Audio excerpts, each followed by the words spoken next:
The December snow fell heavy on the streets of downtown Portland as people rushed past the small figure huddled near the entrance of the coffee shop. Sarah Mitchell pulled her worn military jacket tighter around her thin frame, trying to block out the cold wind that seemed to cut right through the fabric. The jacket was one of the few things she had left from her old life, and, despite its faded color and frayed edges, she couldn't bring herself to part with it. "Excuse me, miss, you can't sit here," came a sharp voice from above. Sarah looked up to see a well-dressed woman in her 50s, holding an expensive purse and wearing a look of disgust. "This is a respectable establishment. There are shelters for people like you." Sarah started to stand, her legs stiff from the cold. "I'm sorry, I was just trying to get out of the snow for a moment." "I don't want to hear excuses," the woman snapped. "Look at yourself. How did you let things get this bad? Where's your family? Your self-respect?" The woman's voice grew louder, drawing attention from other passers-by who began to stop and stare. Sarah felt her cheeks burn with shame, not from the woman's words, but from the eyes of the growing crowd. She knew how she must look to them: dirty clothes, unwashed hair, the smell of someone who hadn't had a proper shower in weeks. What they couldn't see was the story behind her appearance, the series of events that had led her to this moment. "Maybe if you spent less time making excuses and more time looking for work, you wouldn't be in this situation," another voice chimed in from the crowd. This one belonged to a young man in a business suit, probably on his lunch break. "There are jobs everywhere. People just don't want to work anymore." Sarah's hands trembled, not just from the cold, but from the overwhelming feeling of being completely alone in a world that seemed determined to judge her without knowing her story. She clutched the small backpack that contained everything she owned: a few changes of clothes, some personal items, and the letters she couldn't bring herself to throw away. The crowd began to murmur among themselves, some taking photos with their phones. Sarah heard fragments of conversations. "This is what's wrong with our country," and "she's probably on drugs," and "someone should call the police." Each comment felt like a physical blow, adding to the weight she already carried on her shoulders. "I serve this country," Sarah said quietly, more to herself than to anyone else. Her voice was barely audible over the wind and the chatter of the crowd. "What did she say?" someone asked.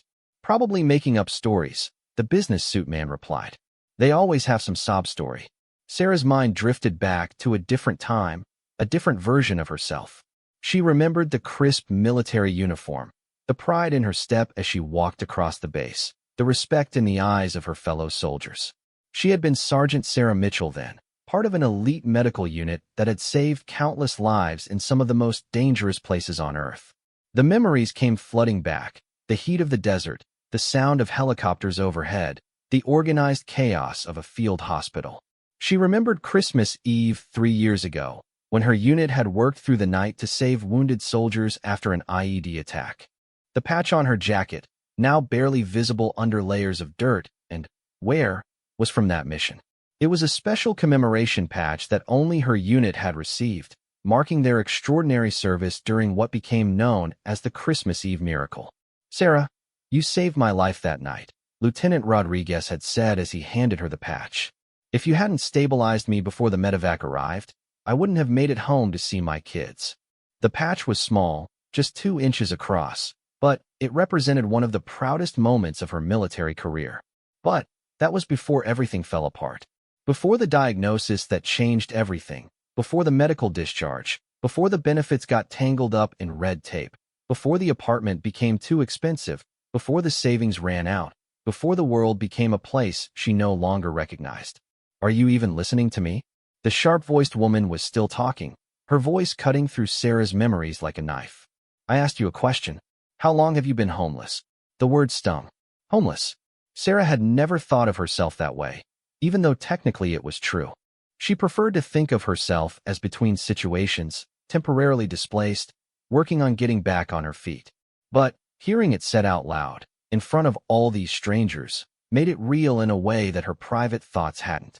"I'm not," Sarah started to say, then stopped. What was the point? These people had already made up their minds about who she was and what her life was worth. They saw the dirty clothes and the tired face and created a story about laziness and poor choices, never considering that circumstances beyond someone's control could lead to this situation. A teenage girl in the crowd pulled out her phone and started recording. "This is so sad," she said, but not in a way that suggested empathy. It was the kind of sad that people felt when they watched a movie, distant, temporary, something to share on social media for a few likes, and then forget about. "Don't film me," Sarah said, raising her hand to block the camera. "Please." "It's a public place," the girl replied, continuing to record. "I'm documenting the homeless problem in our city. People need to see this." Sarah felt tears beginning to form in her eyes, and she fought to hold them back. She wouldn't give these people the satisfaction of seeing her break down completely. She had survived things that would have broken many of these onlookers, had faced dangers they couldn't imagine, had saved lives while putting her own at risk. But somehow, sitting here on a cold sidewalk while strangers judged her, felt like one of the hardest battles she had ever fought. The snow continued to fall, and the crowd continued to grow. Someone had called the police. Sarah could hear the sirens in the distance. Soon there would be more questions, more judgments, more people treating her like a problem to be solved rather than a human being deserving of basic dignity. She thought about the other veterans she had met in the shelters, the ones who had similar stories of service and sacrifice followed by struggles that seemed impossible to overcome. The system that had trained them to be strong, to never give up, to always complete the mission, somehow seemed unprepared to help them when the mission became simply surviving day to day. As the police car pulled up to the curb, Sarah closed her eyes and tried to remember the feeling of being useful, of being valued, of being someone who mattered. The Christmas Eve patch on her jacket felt like it weighed 1,000 pounds, a reminder of who she used to be and how far she had fallen. In just a few minutes, everything was about to change, though she didn't know it yet. Someone was approaching who would recognize not just the patch, but what it truly meant. Marcus Thompson had been walking back to his office after grabbing lunch when he noticed the commotion outside the coffee shop. As a former Navy SEAL, he had developed the habit of observing his surroundings carefully, and something about the scene made him pause. A crowd had gathered around someone sitting on the ground, and from the tone of voices, it wasn't a friendly gathering. He moved closer, his trained eyes scanning the situation. What he saw made his stomach turn, a woman in worn military clothing being berated by a crowd of onlookers while someone filmed her with a phone. The police were arriving, and the woman looked like she was trying to disappear into herself. Marcus had seen this before, too many times. Veterans struggling to readjust to civilian life, falling through the cracks of a system that promised to take care of them, but often failed to deliver. As he got closer, something caught his eye that made him stop dead in his tracks. There, on the woman's faded jacket, barely visible under the dirt, and where was a patch he recognized. Not just any patch, but one that told a very specific story. Marcus felt his breath catch in his throat as he realized what he was looking at. The Christmas Eve commemorative patch. He knew it because he had helped coordinate the mission that earned it. 3 years ago, while deployed overseas, his SEAL team had provided security for a forward medical unit during one of the most intense operations of the conflict. The medical team had worked through the night on Christmas Eve, saving the lives of dozens of wounded soldiers after a coordinated enemy attack. Marcus remembered that night clearly. The chaos, the urgency, the incredible skill and dedication of the medical personnel who had worked tirelessly to save lives while explosions echoed in the distance. He remembered the lead trauma surgeon, a woman whose calm competence under extreme pressure had been nothing short of miraculous. She had worked for 18 straight hours, moving from patient to patient, making split-second decisions that meant the difference between life and death. Could this be her? Marcus studied the woman's face, trying to see past the exhaustion and the dirt. The bone structure was right. The way she carried herself, even in this diminished state, suggested military training. But how could someone who had performed so heroically, who had saved so many lives, end up here on a cold sidewalk being mocked by strangers? "Everyone step back, please," one of the police officers was saying as he approached Sarah. "Ma'am, we've had complaints that you're loitering. I'm going to need to see some identification." Sarah fumbled in her backpack, her hands shaking from cold and stress. Marcus watched as she pulled out a worn wallet and handed over what looked like an expired driver's license. "Sarah Mitchell," the officer read aloud. "Address shows as..." He paused, looking at the card, then at Sarah. This address doesn't exist anymore. That building was demolished 2 years ago. I know, Sarah said quietly. I haven't had a permanent address since then. The crowd murmured disapprovingly. See, the well-dressed woman from earlier said loudly. No job, no home, probably no family that wants anything to do with her. This is what happens when people give up on themselves. Marcus felt anger rising in his chest. These people had no idea what they were talking about, no understanding of the sacrifices this woman had made or the challenges she was facing. He pushed through the crowd, his presence commanding immediate attention. At 6'3" with the bearing of a career military man, people naturally moved aside for him. Excuse me, Marcus said, addressing the police officer. I think there might be some misunderstanding here. The officer looked up at him. And you are? Marcus Thompson, retired Navy SEAL. Marcus replied, pulling out his identification. I believe I know this woman from our military service. Sarah looked up at him, confusion and wariness in her eyes. She didn't recognize him. Not surprising, given that their interaction during the mission had been limited and she had been focused entirely on her medical duties. You know her? The officer asked. If I'm correct, this is Dr. Sarah Mitchell, formerly Sergeant Mitchell, U.S. Army Medical Corps, Marcus said, his voice carrying clearly through the crowd. She served with distinction in multiple combat zones and was awarded the Army Commendation Medal for her service during the Christmas Eve operation 3 years ago. The crowd fell silent. The woman with the expensive purse looked uncertain for the first time. The teenage girl stopped recording. Sarah stared at Marcus, tears finally starting to flow down her cheeks. How do you? I was there that night, Marcus said gently, crouching down to her level. My team provided security for your medical unit. You saved at least 15 lives that I personally witnessed, probably more. Lieutenant Rodriguez, Corporal Johnson, Private Williams, all of them went home to their families because of your skills and dedication. He gestured to the patch on her jacket. That's not just any patch. That's the Christmas Eve commemorative patch.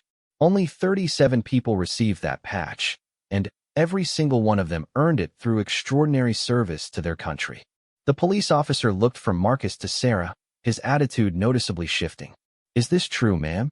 Sarah nodded, unable to speak for a moment. When she finally found her voice, it was barely a whisper. Medical discharge.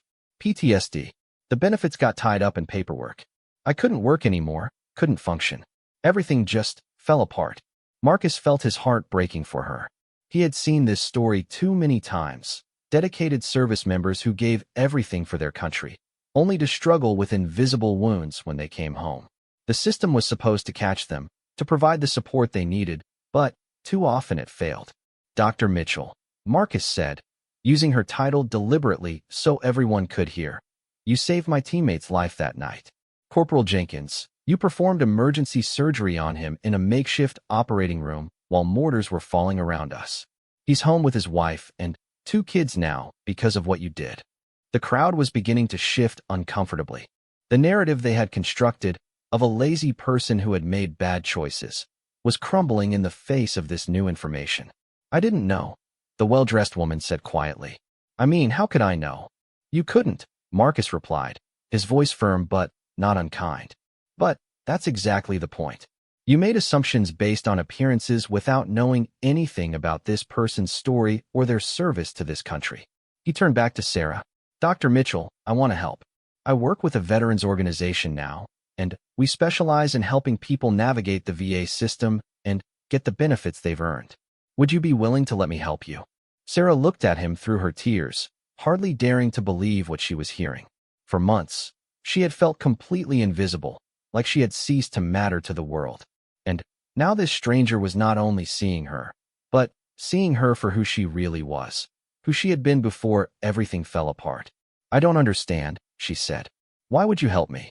Because you helped us, Marcus replied simply. Because that's what we do for each other.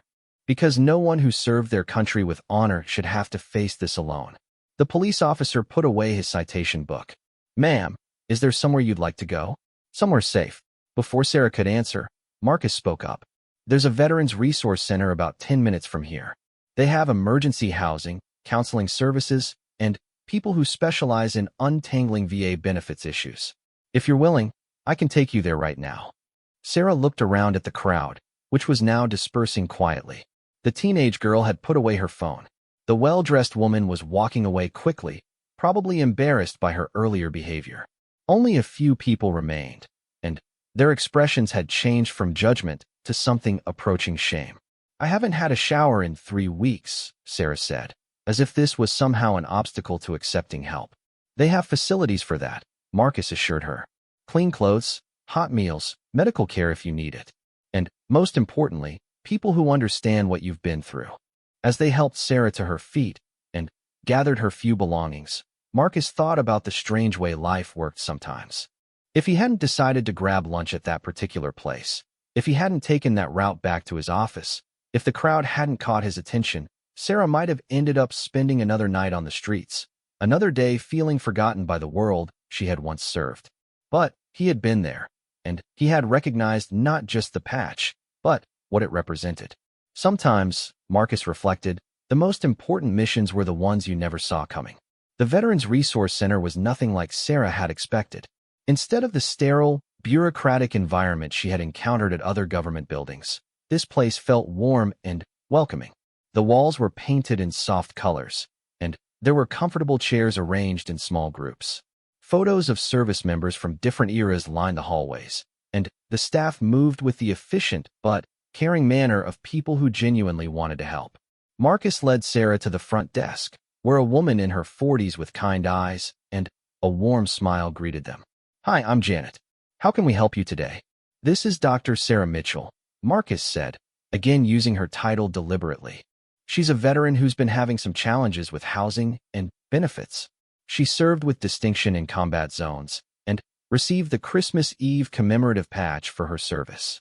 Janet's eyebrows rose slightly at the mention of the patch. Clearly, she knew what it meant. "Dr. Mitchell, it's an honor to meet you. Why don't we get you settled in first, and then we can talk about what kind of support you need." Sarah felt overwhelmed by the kindness in Janet's voice. She had become so accustomed to being treated like a burden, like a problem to be solved or moved along, that genuine compassion felt almost foreign. "I should probably shower first," Sarah said hesitantly. "I know I must smell terrible." "There's no judgment here," Janet assured her. "We have excellent facilities, and I'll get you some clean clothes and toiletries. Take all the time you need." An hour later, Sarah emerged from the shower feeling more human than she had in months. The simple act of being truly clean, of washing her hair with actual shampoo, of putting on clothes that didn't smell like the streets, made an enormous difference in how she saw herself. For the first time in weeks, she caught a glimpse of the person she used to be. Janet had provided her with comfortable jeans, a soft sweater, and new undergarments, all in her size. There was even a new winter coat to replace her worn military jacket, though Sarah couldn't bring herself to give up the jacket entirely. The Christmas Eve patch meant too much to her. When she returned to the main area, Marcus was sitting in one of the comfortable chairs, talking quietly with a man in his 60s who had the bearing of a career military officer. They both stood when they saw her. "Dr. Mitchell," Marcus said, "I'd like you to meet Colonel Robert Hayes, retired Army. He runs this center." Colonel Hayes extended his hand with a firm, respectful handshake. "Doctor, it's truly an honor. Marcus has been telling me about your service record. The Christmas Eve operation is legendary in military medical circles." Sarah felt a flush of pride mixed with disbelief. She had spent so many months feeling worthless, forgotten, that hearing her service acknowledged felt surreal. "I was just doing my job," she said quietly. "No," Colonel Hayes said firmly. "What you did went far beyond duty. I've read the after-action reports. 18 hours of continuous surgery under enemy fire, saving lives while putting your own at risk. That's not just doing a job, that's heroism." They sat down together, and Janet brought Sarah a hot cup of coffee and a sandwich. She realized she couldn't remember the last time she had eaten a proper meal. "Now," Colonel Hayes continued, "Marcus tells me you've been having trouble with your VA benefits. That's unfortunately common, but it's also fixable. We have advocates here who specialize in cutting through red tape and getting veterans the support they've earned." Sarah felt tears threatening again. "I've tried so many times. The paperwork, the appointments, the waiting. Every time I thought I was making progress, something would go wrong.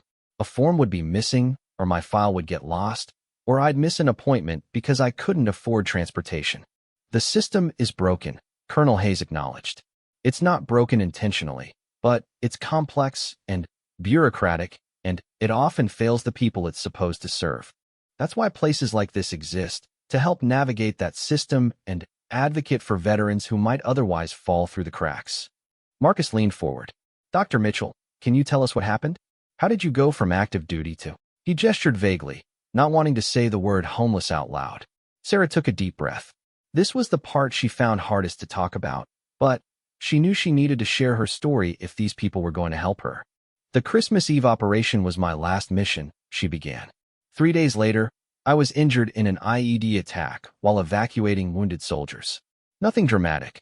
I wasn't critically hurt like some of the others.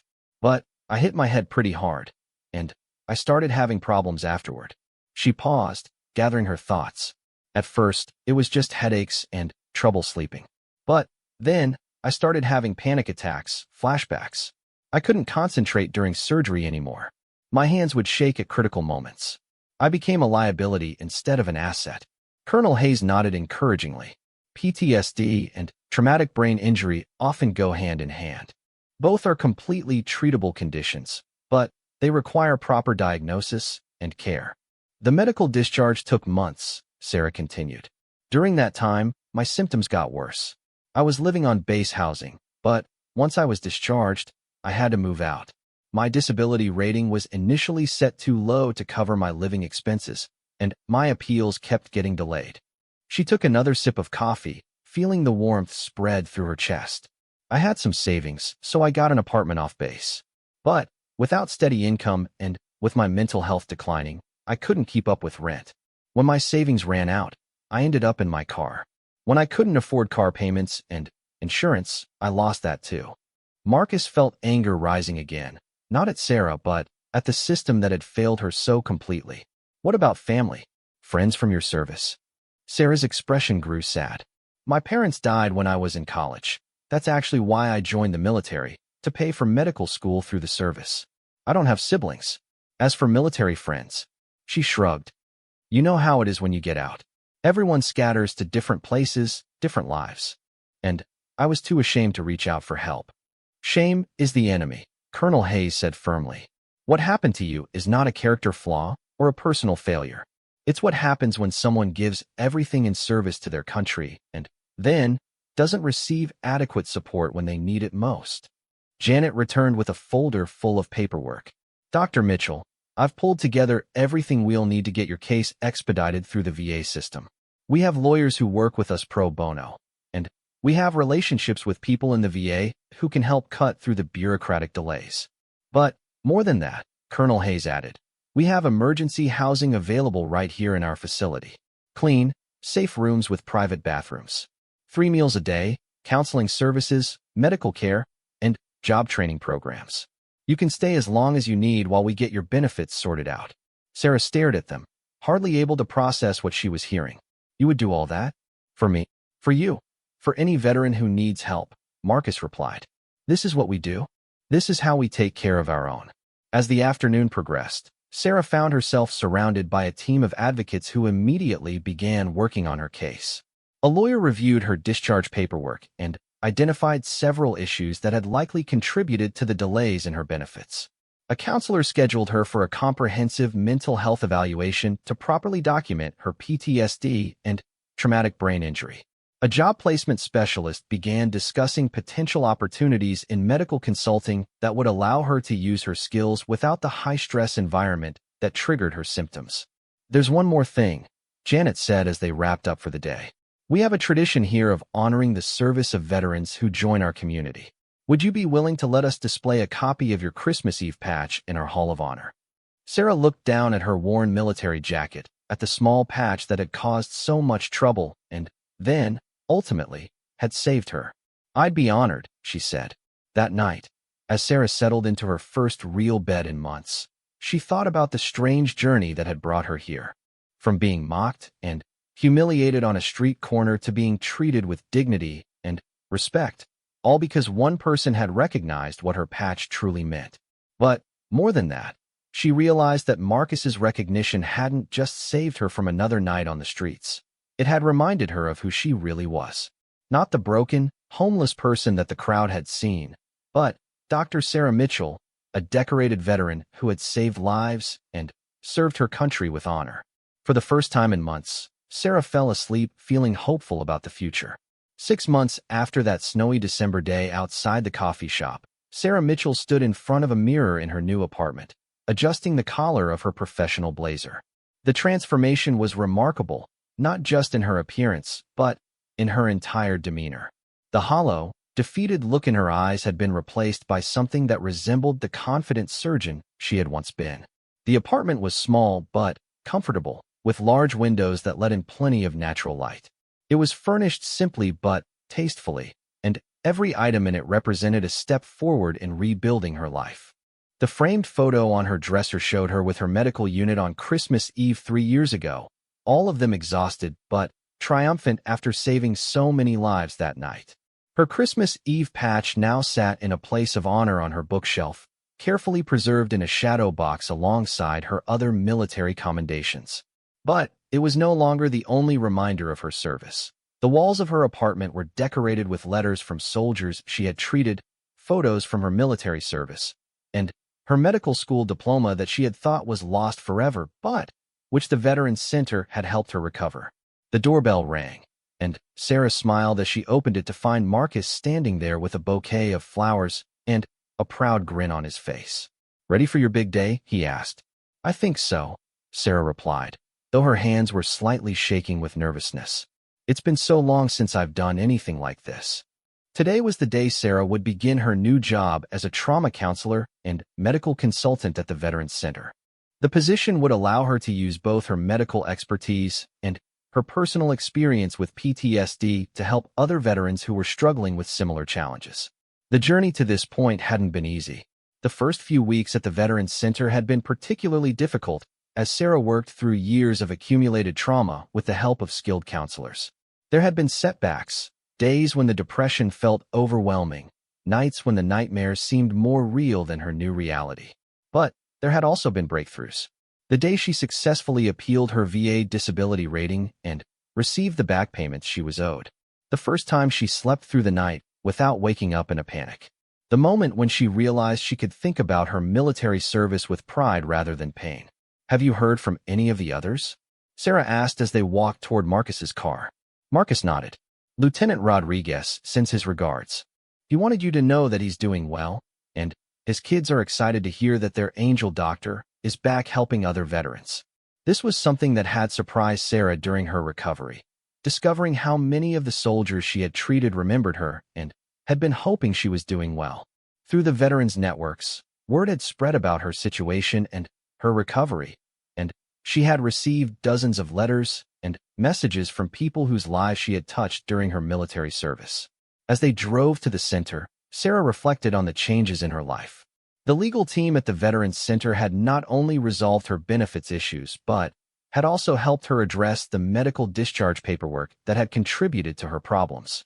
Her PTSD diagnosis was now properly documented, and she was receiving ongoing treatment that was helping her manage her symptoms effectively. More importantly, she had found a sense of purpose again. During her recovery, she had begun volunteering with other homeless veterans, sharing her story and helping them navigate the system that had once seemed so impossible to her. Her medical background and personal experience made her uniquely qualified to understand both the clinical and emotional aspects of veteran homelessness. "Nervous?" Marcus asked as they pulled into the parking lot of the Veterans Center. "Terrified," Sarah admitted with a laugh. "But it's a good kind of terrified. The kind that means you're about to do something important." Inside the center, Colonel Hayes was waiting with the rest of the staff. Over the months, this place had become more than just a resource center to Sarah. It had become a second family. These people had seen her at her lowest point and had helped lift her back up without ever making her feel like a charity case. "Dr. Mitchell," Colonel Hayes said formally, then broke into a warm smile. "Welcome to the team, officially this time." Sarah's first client was a young Marine named David who had been referred to the center by the VA hospital. He sat across from her in the counseling room, his posture rigid with military bearing despite the civilian clothes and the obvious signs of struggle in his eyes. "I don't really know why I'm here," David said, his voice carrying the edge of someone trying very hard to maintain control. The doctors at the VA think I have PTSD, but I feel fine. I just need to get back to work. Sarah recognized herself in his words, in his determination to appear strong when everything inside was falling apart. Can you tell me about your service? She asked gently. As David began to share his story, deployment to Afghanistan, an IED attack that killed 2 of his squad members, the guilt and nightmares that followed, Sarah found herself able to listen with a depth of understanding that came from her own experience. The worst part, David continued, is that people look at me like I'm broken, like I'm not the same person who served with honor for 4 years. My family tries to help, but they don't understand. My friends from before, we don't have anything in common anymore. It's hard when you feel like you're living in 2 different worlds, Sarah said. The world where you were a Marine, where you had purpose and meaning and brotherhood, and this civilian world where nobody seems to understand what you've been through. David looked at her with surprise. Yeah, exactly like that. How did you? Because I've been there, Sarah said simply. I'm a veteran too, Army Medical Corps, and I've experienced everything you're describing, the nightmares, the isolation, the feeling like you don't belong anywhere. She told him about her own journey, about losing everything and ending up on the streets, about the shame and despair that had nearly consumed her. But she also told him about the recovery, about finding help and hope, about discovering that PTSD wasn't a sign of weakness, but a treatable condition that many warriors faced. You ended up homeless? David asked, disbelief in his voice. For several months, Sarah confirmed. I had people tell me I was worthless, that I was lazy, that I had given up on myself. None of it was true, but when you're struggling with invisible wounds, it's easy to start believing those voices. But you got better? I got help, Sarah corrected. I'm still working on getting better every day. Recovery isn't a destination, it's a journey. And the most important thing I learned is that you don't have to make that journey alone. By the end of their session, David's rigid posture had relaxed. He had agreed to continue counseling and to look into the housing assistance programs at the center. More importantly, he was beginning to understand that seeking help wasn't an admission of defeat, it was an act of courage. As David left, Sarah felt a deep sense of satisfaction. This was what she was meant to do, use her experience and her training to help other veterans who were struggling with the same challenges she had faced. The afternoon brought more clients, each with their own story, their own struggles, their own path to healing. A Navy veteran dealing with depression, an Air Force veteran struggling with addiction, a National Guard member whose deployment had cost him his marriage and his relationship with his children. Each conversation reminded Sarah of how far she had come and how much further she wanted to go in helping others. The work was emotionally demanding, but it was also deeply rewarding in a way that reminded her why she had chosen medicine in the first place, to heal, to help, to serve. That evening, as Sarah was preparing to leave the center, Janet approached her with a manila envelope. This came for you today, she said with a mysterious smile. Inside the envelope was a letter from the Department of the Army, officially recognizing her contributions to military medicine and announcing that she was being inducted into the Army Medical Department's Hall of Fame.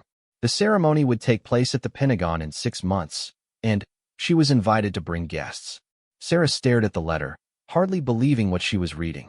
Just a few months ago, she had been convinced that her service had been forgotten, that her contributions didn't matter. Now she was being honored at the highest levels of the military medical establishment.